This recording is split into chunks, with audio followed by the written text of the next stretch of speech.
Hi, I'm Angela. And I'm Bruce. And today we're talking about the Berlin-Airlift. Saving a city through the sky. After World War II, Germany was divided among the victors of the war. Britain, America, France, and the Soviet Union. These four countries controlled four occupation zones. But they were really seen as two. The Eastern Zone, controlled by the Soviet Union. And the Western Zone, controlled by the Western powers.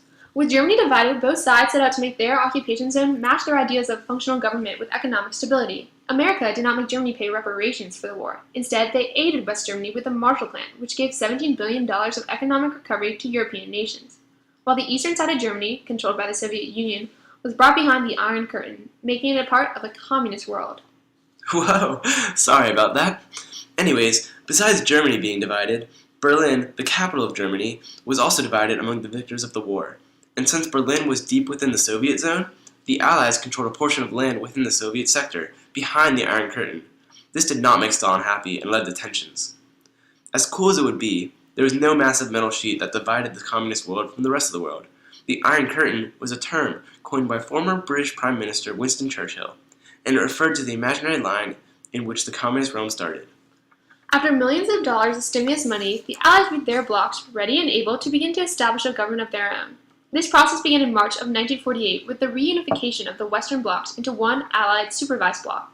This led to the addition of a new currency within the Allied-controlled sectors of Germany, including Berlin.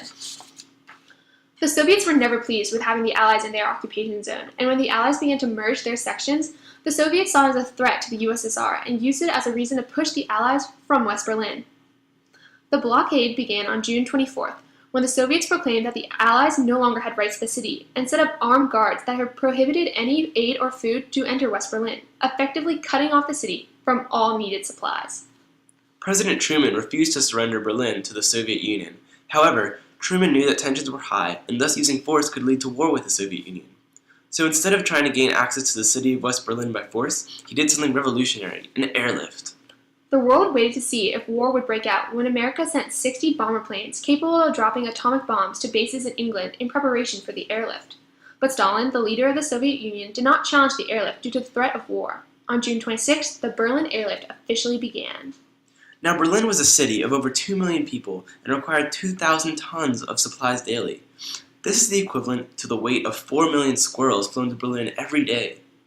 On an average day, a plane landed in Berlin every 90 seconds. However, on the peak day of the airlift, April 16, 1949, it is said that one plane landed every minute. This is known as Easter Parade. Hey Jacob, move! So if carrying 10 tons of cargo on an American C-54, a huge plane, was not hard enough, pilots who flew the needed supplies dealt with harsh landing conditions. When pilots landed at the Tempelhof airstrip, they had to fly between high-rise apartment buildings to land their planes. As the Berlin Airlift fought the Soviet blockade, the Allies created their own counter-blockade on East Germany. This effective strategy caused severe shortages in the communist bloc, which the Soviets feared might lead to political disorder. Along with all the other obstacles that pilots encountered while delivering supplies, the Soviet Union attempted to decrease or even end the airlift with aggressive actions, such as shining searchlights in the pilots' eyes, shooting near the planes, flying very close to them, and releasing balloons in the flight path in order to limit their visibility and cause mechanical failures. The Soviet Union did not shoot down any planes that took part in the operation because they did not want to start another world war. The U.S. Air Force developed the idea of dropping candy bars and other treats to the children trapped by the blockade. When the U.S. was alerted of this news, children all across America sent in their own candy to help with this mission. This mission was known as Operation Little-Vittles. The Berlin Airlift was the largest humanitarian effort in all of history. The airlift was under the capable leadership of General Curtis LeMay. Western Allies created the North Atlantic Treaty Organization, known as NATO, shortly before the airlift ended. The Soviet Union lifted their blockade of West Berlin on May 11, 1949. After the blockade ended, the state of West Germany was created, followed by the creation of an East German state. Okay, let's wrap this up. Remember that the Berlin Airlift started in April of 1948 and ended in May of 1949, and was one of the first major international crises of the Cold War. Also, Harry S. Truman was president during the airlift.